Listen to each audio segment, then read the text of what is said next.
by my side. Bro, this shit is ass, bro. You're washed up, RiceGum. RiceGum and iDubbbz are actually gonna box. All the reports have said that no one's gotten picked. And I heard directly from Social Gloves.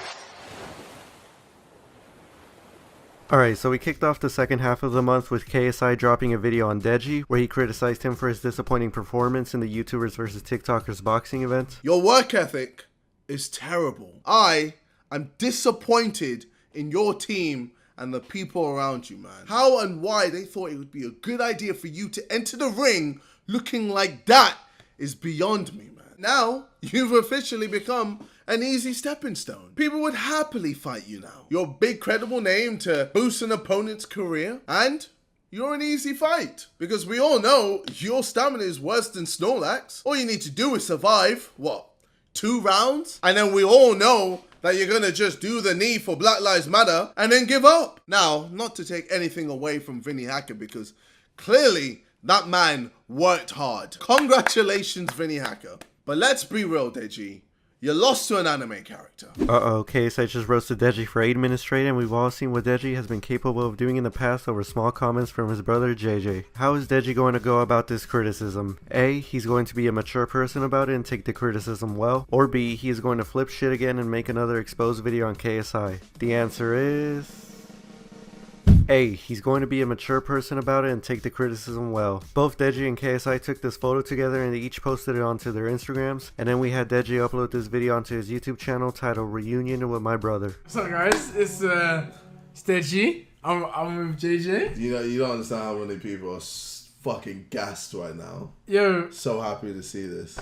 it's crazy. The two go on to talk about a lot of things, including the video that KSI made on Deji. And yeah, I've seen this video that yeah.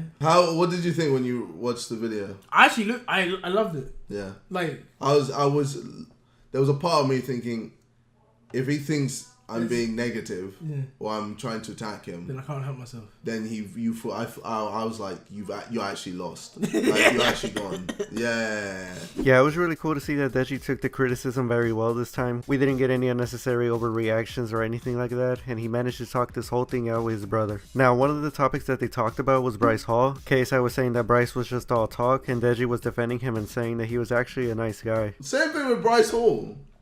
Bryce Hall had all this. I know he's another one who's he's lovely too. Now, I know a lot of people hate Bryce and will probably disagree with Deji here, but the point he brings across can be proven here with this one TikTok that showed the two of them linking up. The time I saw Bryce and Deji outside my hotel.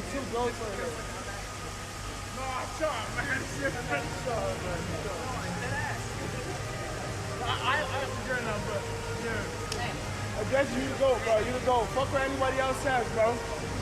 Yeah, hey, head up high, man. Head up high. Alright? You go, Deji. Yo, bro, fuck Austin, bro. Fuck that shit. No, Sound good. And speaking of Bryce real quick, he uploaded his first video since his loss against Austin McBroom from a couple of weeks ago, and let me just say, it reminded me a whole lot of Logan's video from 2019 when he lost to KSI in their second fight. Clearly you can see here that the vibe of the thumbnails are the same and the titles are almost completely identical, but to be fair though, there's not really much that you can say in a title or thumbnail after taking an L in a highly anticipated YouTuber boxing match. But yeah, I'm gonna play some clips from the videos and I'll just let you be the judge after seeing them and the two titles and thumbnails here. I get it. I'm the biggest pussy on the internet. Alright, I fucking lost. I'm not a boxer. Yeah, alright. I lost. I took the L. I obviously took the fattest L of 2021. It's an honor to be here tonight to roast my best friend Ogan. I left the L off because you took the biggest L of your entire life on Saturday night. I sat next to your divorced parents, and I think they knew right away watching your fight was the worst decision they ever did together. So to cheer myself up, I had some of my friends send me some words of kindness. Shout out to you guys. What's up, Bryce? Must suck to be 0-1, dude. Maybe you should have walked out to a better theme song, pussy. Yo, congrats on 0-1, man. I've never been prouder of someone to get paid $5 million to get their ass kicked by a 30-year-old dad. Okay, now going back to the KSI and Deji video, they ended that off with a fist bump at the end. Fist bump? And that was it for that. Then KSI went on to upload his newest music video, Holiday. It was a good track, I enjoyed it and many other people did as well, but someone that didn't vibe with it was RiceGum. For some reason, he just shit on this song in one of his streams. You're sleeping by my side. Bro, this shit is ass, bro. I wanna wake up. Bro, dude, and they're buying streams at this point, bro. They're buying views, bro. Who is listening to this shit? Nah, bro, seriously, who is listening to this shit, man? Now KSI saw all of this go down and he decided to make a video responding to a lot of RiceGum's points from the stream and then ended it off with this. Bro, you can't even get a gold plaque or a silver plaque. Bro, you're getting triple plastic. You're getting triple plastic. Shut up. Who are you? No one cares about you anymore. This is you in denial. This is you throwing your toys in the pram because you're angry that no one cares about you anymore. And no one cares about your fucking music anymore. You're washed up, RiceGum. Deal with it. Get better or just fuck off. RiceGum then streamed the next day and talked about it for a bit, and then we saw that KSI was actually watching the stream on his Twitch account. You guys don't know this yet, but I'm gonna be 30 or 40, like, KSI is lurking in the stream. type His shit. Twitch is KSI Legit. Bro, if it is, it's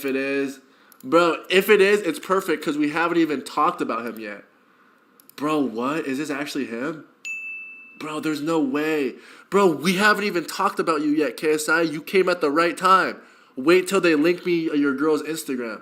You came at the right time. He didn't say anything in the chat at all, so I don't know what was going on. I feel as if he was making a video or something, maybe live reacting to RiceGum's response. I don't know, we'll just have to wait and see. But while we're here talking about RiceGum, he also seems to be beefing with iDubbbz at the moment. Keemstar tweeted out, "Breaking, RiceGum sent me the screenshot that he DM'd iDubbbz's girlfriend requesting iDubbbz to get in the ring with RiceGum for a boxing match. Hashtag drama alert." And then shows a screenshot of RiceGum telling Anissa, "Yo, tell iDubbbz to fight me, he fell off." iDubbbz later responded and said, "I'm considering agreeing to this RiceGum fight. Uploads have been slow, but I'm worried about my health. What are the possible risks?" Now I wasn't sure if this fight would have an actual possibility of happening, but Keemstar made it look like as if this is actually going to go down when he said this on a drama alert. RiceGum and iDubbbz are actually gonna box. I know because they both been contacting me to set it up and I'm working on it. I'm working with different boxing organizations to get this together. iDubbbz said publicly, "I'm considering agreeing to this RiceGum fight." Yeah, guys, this actually is going to happen. This is going to go down. Oh, but iDubbbz and RiceGum aren't the only big names that are looking to set up a boxing match. KSI and McBroom got into some trash talking and it looks like the two are going to go at it as well. Now with this headline fight looking to take place, one has to ask themselves, would this be the main event of a regular boxing event where the undercard is just regular boxers? Or are we going to have another full-on YouTuber boxing card where all of the matches will have at least one YouTuber on it? Well, what I will hope here is that we get a full YouTuber boxing card, and I'm sure that many of you agree with me here. And I think that's what we're going to get, because at the end of this Austin McBroom video right here, this happened. Hey, all I gotta say is I appreciate everyone who came out.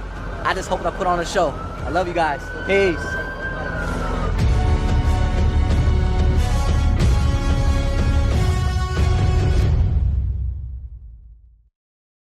That's right, ladies and gentlemen, Battle of the Platforms 2. Notice how it doesn't say YouTubers versus TikTokers. It just says Battle of the Platforms. Now here's the theory that I have right now. I think we're going to get Battle of the Platforms 2 and the main event of that is going to be KSI versus Austin McBroom. Now as for what the platforms are going to be, I think it's going to be YouTube versus Twitch. Now obviously KSI and Austin aren't Twitch streamers, but that'll be the exception since they're the main event and that's a big fight. Now the reason as to why I think it's going to be YouTube versus Twitch is because on the 15th of June, Keemstar tweeted out, "YouTubers versus Twitch boxing event. 100k retweets and I'll make it happen." The tweet is currently sitting at about 10,000 retweets, but it did garner attention from some big Twitch streamers like Clicks, Ronaldo, and Greek God. But the card that I can see happening is the following. The main event is going to be KSI versus Austin McBroom. We will see Jarvis return to the ring on the YouTube side to go up against a Twitch streamer. Vinny Hacker will also return to the ring, but will be on the Twitch side as he is a consistent Twitch streamer, and he will be going up against a YouTuber. This event would also have the debut of Tfue in the ring, as he has shown interest in fighting in the past, and he would be on the Twitch side. This event would also be the perfect place to have that iDubbbz versus RiceGum fight. iDubbbz would be on the YouTube side and RiceGum would be on the Twitch side, as he doesn't really upload YouTube videos anymore and just streams on Twitch. And this event would also be perfect for the Face Rug versus Aiden Ross match. Rug would be team YouTube and Aiden would be team Twitch. And hey, while you're at it, throw in a female fight. Put Amarath up against Tana Mojo or something. I'm sure you'll get some more pay-per-view buys with that. Okay, so when I came up with that theory, I thought that it had a good possibility of happening, because it just makes a lot of sense and that would be a good card all around. But then Keemstar tweeted, "New drama alert today, the Social Gloves 2 fight card. I got it." And then he went on to talk about it on the show. So listen, I had to do some digging, okay? I did some digging.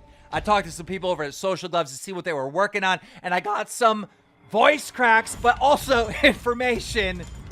They are planning on the USA versus the UK, Landon McBroom versus Joe Weller, DDG versus Jarvis, Bryce Hall versus Deji, Vinny Hacker versus Gibb, and Austin McBroom versus KSI.